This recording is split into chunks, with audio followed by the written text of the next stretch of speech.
dans les incroyables aventures du Captain. J'ai les meilleurs lunch rides du monde. La preuve? La preuve.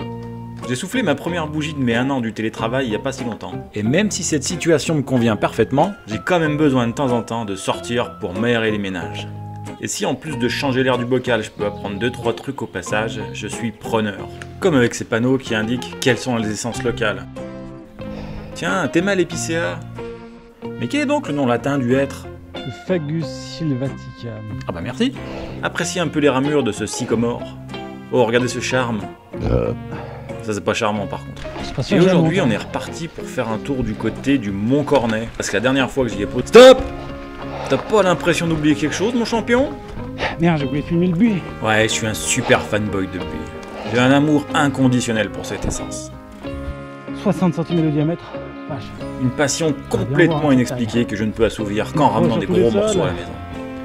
D'ailleurs David, j'ai toujours mes sections débitées en très gros diamètre. Et si tu veux venir tailler dedans des cuillères ou des pipes, tu sais où venir sonner. Tiens d'ailleurs cette photo est tirée de mon compte Instagram. Si vous aimez la tranquillité et quand il ne se passe pas grand chose, vous pouvez y aller, vous serez servi. Après quelques encablures de portage et de poussage parce que c'est un petit peu accidenté sur la fin, me voilà arrivé à la roche merveilleuse. Barrez-vous les lézards. Et la fin des neiges hivernales, combinée avec le début du printemps et la nouvelle végétation qui feuille et verdit, je crois que c'est le combo le plus magique qu'on puisse avoir. Et à cet instant, je me suis senti vraiment bien. Oh, on est déjà à plus de 1 minute 20 dans la vidéo, on n'a toujours pas vu une descente, il va falloir quand même mettre le pied sur la pédale maintenant mon gars. Et j'ai pensé à débloquer ma suspate, mais j'ai oublié de relever mes protège-genoux. Ne vous inquiétez pas, je vais le faire après.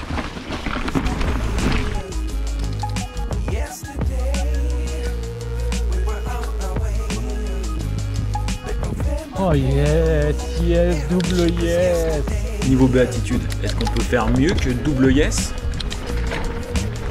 En tout cas, ça me rappelle que quand j'étais enfant, j'adorais bouffer des yes. Vous vous rappelez des yes? C'était des gâteaux. Ça ressemblait un peu à un brownie, c'était super doux et sucré, il y a aussi un peu de chocolat au lait. Voilà. Il y avait un peu d'amour.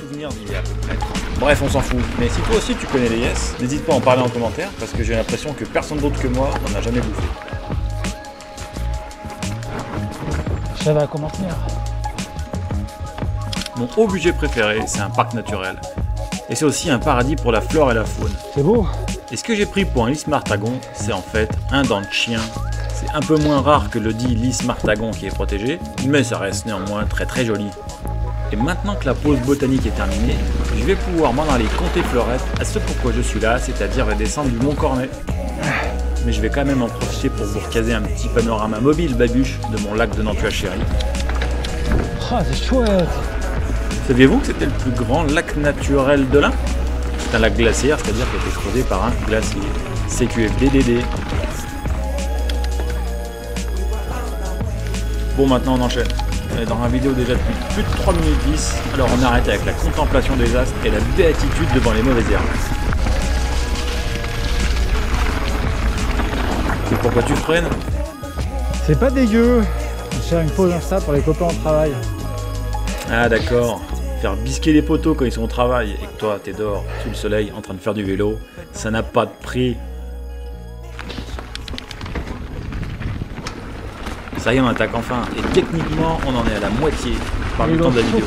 Si t'es encore là, c'est que toi aussi tu es un sacré opinion de petit animal comme un blaireau.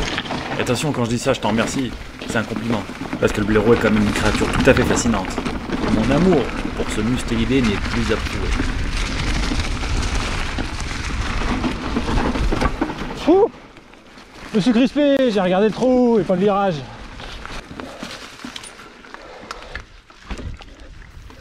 Donc ça y est, on y est, enfin, la descente du Mont Cornet. Et la dernière fois que j'étais venu là avec Cyril, il y avait un bon paquet de neige, c'était super gras, et c'était la première fois qu'on trouvait cette trace et qu'on l'empruntait. Et avec un beau temps pareil, c'est une sacrée bonne alternative aux très grands classiques que sont la Barre des Fècles et compagnie.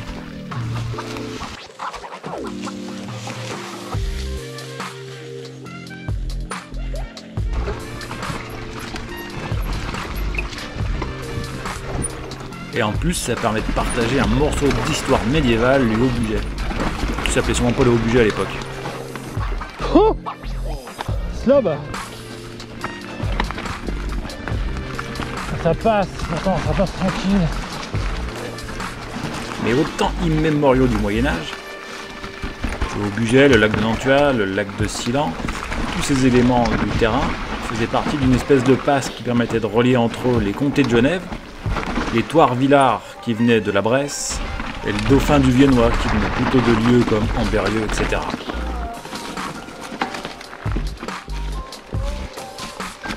Et les seigneurs et bâtisseurs de châteaux de l'époque ont très judicieusement choisi cet endroit pour y implanter une forteresse et un poste d'observation. Il y a d'ailleurs, si on accède par les Mérolles et qu'on monte jusque-là, tout un tas de panneaux explicatifs qui retracent l'histoire de cette époque, la manière de vivre, etc. etc. Et j'ai trouvé tout ça en cherchant des infos pour faire cette vidéo. Et j'ai découvert que c'est l'association Mérolles.com qui gère tout ça. Et c'est même eux qui entretiennent et qui chapent, si on peut dire, les chemins sur lesquels je roule à l'instant. Donc, merci messieurs, dames. Oh, touché. Le soleil qui darde ses rayons d'argent à travers les frondaisons.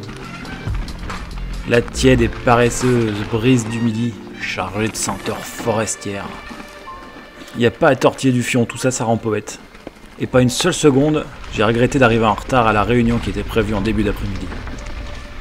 Une seule seconde, hein, vraiment. De toute façon, c'était une réunion par Teams, style grand-messe, où tout le monde qui se réunit, c'est super chiant en général ces trucs. Ça se voit pas bien, mais une petite rivière là, il y a un petit air chaud là. Pouh, on est royal.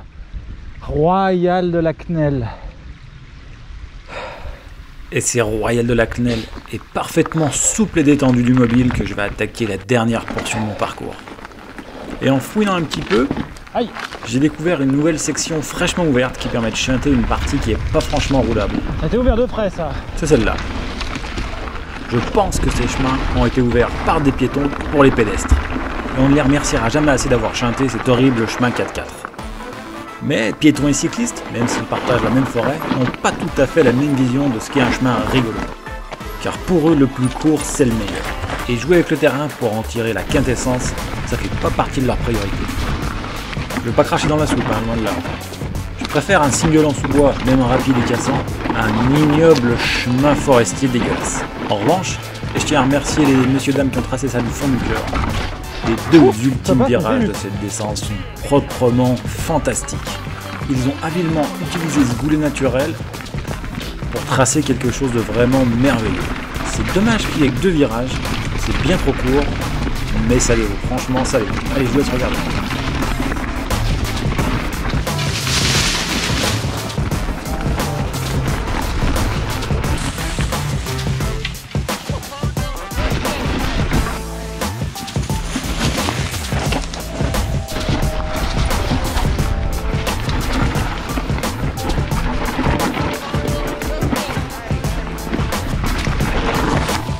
Oh, yes, super ballon papa.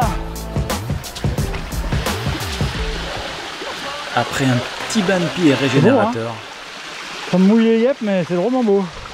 il est temps de troquer les ruines de la forteresse médiévale pour le béton de la cathédrale qui est l'autoroute des titres. Et le passage obligé sur le chemin du retour, c'est de s'arrêter le long de l'autoroute et faire coucou aux touristes hollandais et aux chauffeurs slovaques. Oh, il n'y en a pas qui klaxonne, bordel. Pas d'humour, c'est con. Les chauffeurs roumains, ils le font, eux. Et aujourd'hui, ces salopards, il n'y en avait pas un qui avait envie de klaxonner. Et ciao bye les potes, mouchez-vous dans votre coude, profitez de vos 10 km et on se retrouve très vite sur le vélo.